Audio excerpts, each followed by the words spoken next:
Welcome back everyone. Today's task is to continue with the rear J-rail reseal.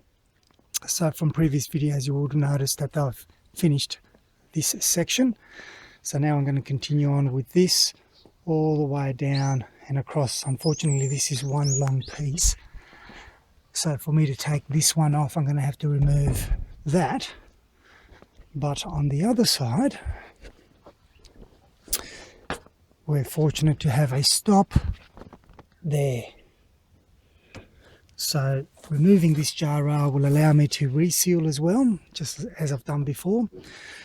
And this one's generally overlooked because people think, well, you know, what kind of water damage can happen here? But there is quite a substantial amount of water that can get through, and you wouldn't believe how much can get through the actual screws themselves. But the obvious ones are in through here. So this particular one's quite good, but the other side has already pieces that are starting to come out. So that both sides are going to be done. Now while I'm at it, I'm also going to be pulling out this little section of the cladding, and that'll allow me to get to the timber pieces that are under here and the one that's in here that runs across as a supporting beam. Both of those timbers are rotted, so I'm looking at replacing those. I'm not sure yet if I'm going to do it out of timber or I'm going to actually do it out of aluminium RHS or aluminium tubing. So anyway, first thing to do is to unscrew all the screws, including the attachments. Once I've done that on both sides, I'll need to unscrew all the little screws that run across the cladding here. And then once I've done all that, then I'm able to start looking at possibly removing it. There might be a couple of rivets. Here's a rivet here that I'll have to drill out potentially. But I won't bore you with the unscrewing. I'll just continue on and start removing. I haven't finished yet, but just a couple of things. These little buttons, they were on the side here, and unfortunately the screws broke. You can see that the heads just came right off it. That's because they're exposed to the element, you know, exposed to rain and so on, and they've just rusted away. I've also taken the guard off, and there's this flashing here or trim piece, the same, basically the same as what is used in the windows. So I might actually remove that as well. Draw the, I think the pop rivets. Yep, draw the pop rivets out and just properly seal it. And then again, put a lot of sealing in behind here. You can see that there's little holes there.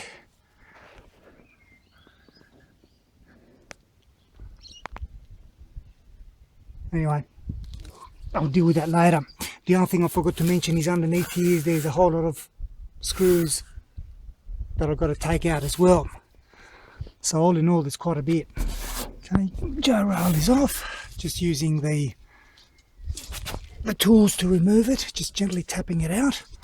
And of course this will receive the cleanup, but again, just like with the windows, it's a whole lot of, not much mastic, and then whatever is there, it's just dry. Condition wise looks pretty good.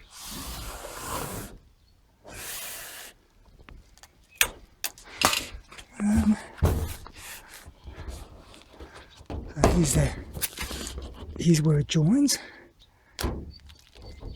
There's some more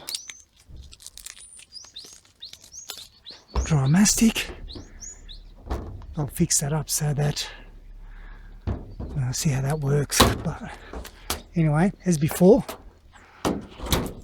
lots of cleaning up to do, but it'll be fantastic because when I put the mastic back in there, the mastic will just squeeze into these cavities in here and it'll create a perfect seal. Okay, similarly this side now has been taken out and pretty much the same condition as the other side.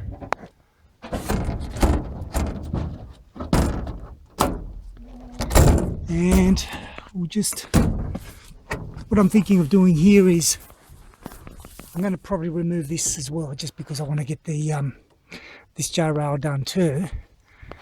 But just like the other side, I'm actually thinking of not replacing, or at least probably making one out of aluminium, but at the moment I might actually just put this and leave it like that. Anyway, thing is, I want to get in here and start waterproofing this as well. But generally the condition's very good. Happy with it.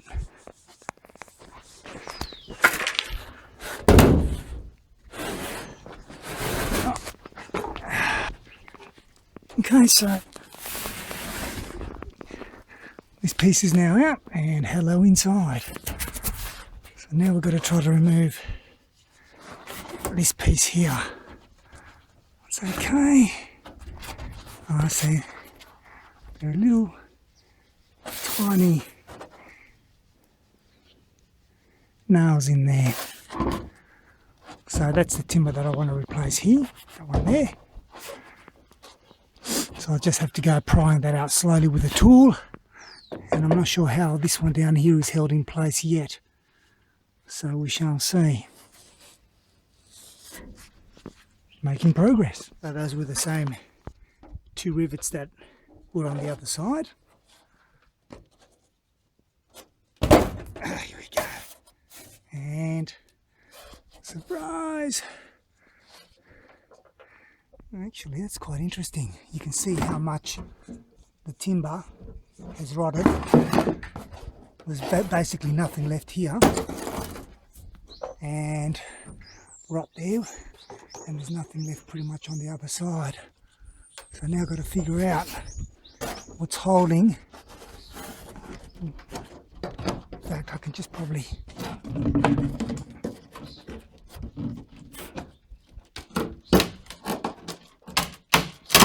here we go. Held in by, looks like some kind of nails or something, which is quite strange.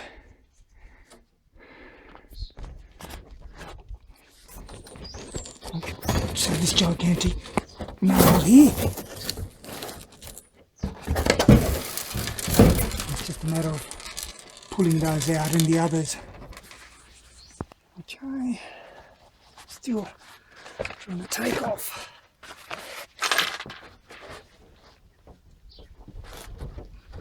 So it's stuck in the back here.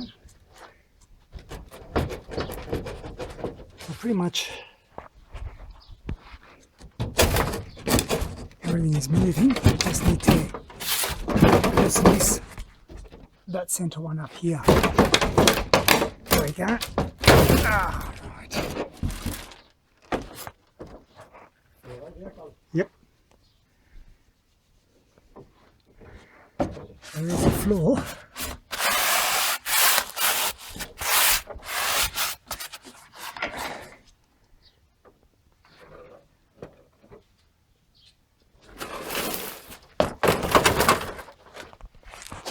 So I'll give this all a very good clean. But that was the original. Oh, it's actually a nut and bolt. That's why it wasn't coming out. There's a nut behind it. By the feel of it. Anyway. And this other fastener here is broken. So I'll need to just clean it up. A couple of rivets there that I'll need to clean up as well.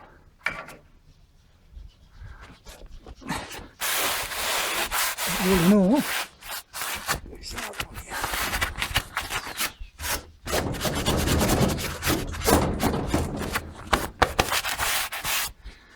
All in all, she's quite nice. Alright, so just removing, so I've removed the rest of the timber that was against here.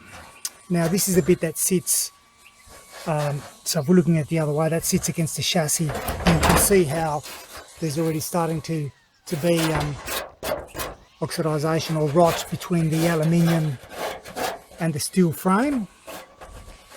So I'll need to make sure that I dress that up quite nicely so it doesn't continue. And then on this side, this is the bit that joins the top bit here, and that's been held in by nails as well. So there's a lot of nails used with the timber, so that's going to get replaced. That's the kind of original timber piece that was in here. That was also held in by nails. So now it's a matter of cleaning this up, removing the nails and just giving it a good clean. Inside view.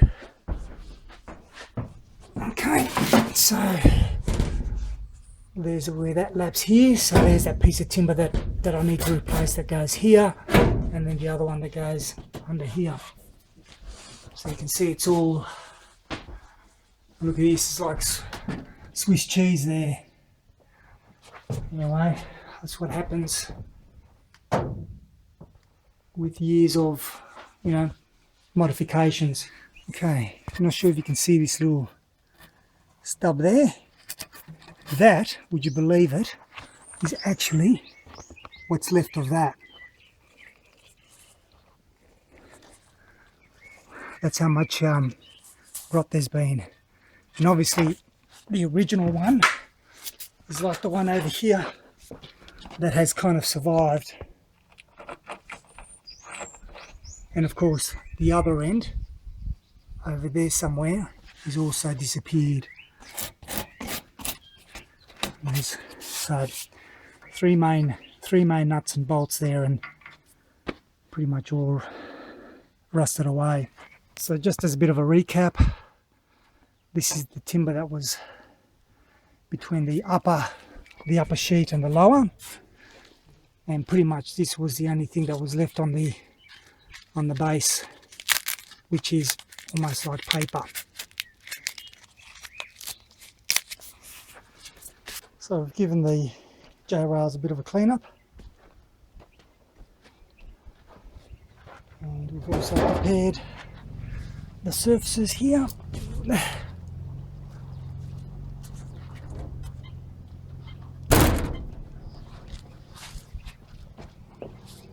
So it's all pretty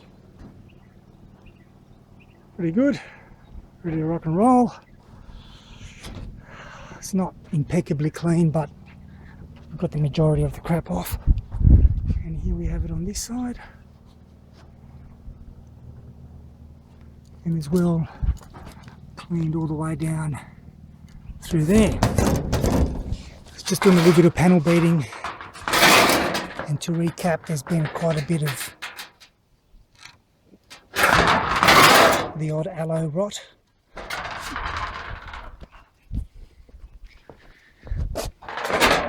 What I'll be doing is painting it with a coal galv as well, and we're using a hardwood timber, soaking it in linseed oil. So we'll be using that strip for here and the other one for the joiner. So the way this would work is it'll just pretty much tuck under there, and then that's how it is. So I've already prepped that surface with coal galv, and I'll be doing the same as I said with this one. I've already started, I put one coat on there, but I'll need to do another. So then we'll be able to put the piece of hardwood against here, which will go against there. We'll use the 3 bolt holes to secure it, and obviously use some screws to secure the actual panel against it as well. So we've started to screw in, can't see the reflection here, the timber. Obviously because of that we can't do anything about it, but we're going to put silicone on here just to give it a little bit more coverage. But the first thing we're going to do is position it in place. Alright, so we've bolted in or screwed in the timber underneath, so at least that's been secured. It's better than what it was before anyway, given that there was basically no bolt screwing it up. I've given it a bit of a galv paint as well. Kind of not the best, but it's better than what it was. So now the next thing is we need to start figuring this out. So here's the upper timber, and we've just put a couple of screws in there just to hold it in place, but obviously that goes and overlaps like that, so that'll provide the strength that's needed there. I'm yet to see how we can attach that to this, so avoid that. I mean, obviously it's going to be held in place because there's a lot of screws and whatnot holding it there, but perhaps there's a better way of doing it. I'll be putting some more of these screws in place as well. They don't seem to interfere, which is good. But yeah, at least the bottom section's pretty much done. So the first thing we're doing is putting the pop rivets back where they go. And the way we tell where they go is we just hold the original rail up and determine where the screw holes are, and where there ain't, that's where pretty much the pop rivet goes.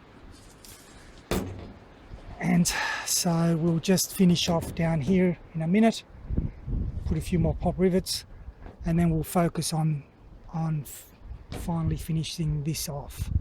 So we're almost there. Right, so we've finally got that strip in. It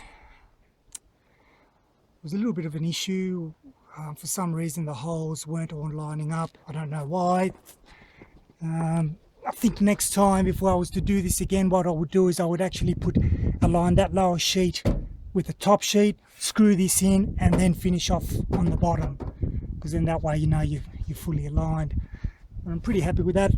I'm needing to do something with this here, of course. I haven't quite finished with this back section, but at least that's pretty much held in place. Okay, so next up, J-rail time. Same process as what I've done before. I'll be putting a lot of material on the J-rail corner, then positioning it, and then screwing it into place. As you've seen just a moment ago, we've already pop riveted this sheet in place where it needs to be pop riveted, and so now it's just a matter of applying the mastic and putting that in. So I won't show you that because you've got the other videos to give you an idea. I'll just show you the end result. Okay, finally finished. God, I've lost how many hours we've put into this, but anyway, what I've also done is I've done a little bit of a tidy up there as a temporary measure, not to let the water in through into the guard. But aside from that, there she is, nicely sealed once again.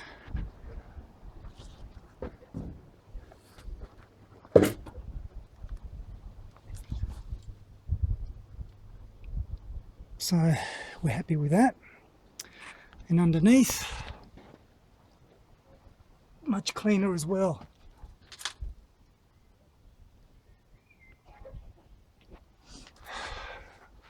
So pretty happy with all that. I'll show the inside. Yep, she's fantastic. Now what we're going to do is we're going to give it a bit more of this linseed oil and saturate it a bit more, but really that's pretty much it. So we're happy with that. And now apparently it's supposed to be raining tomorrow, so it'll be a good little test. So there you have it. Hopefully this video provides you with some example insight into how these things are built, but obviously with an aluminium frame. So as always, thanks for watching.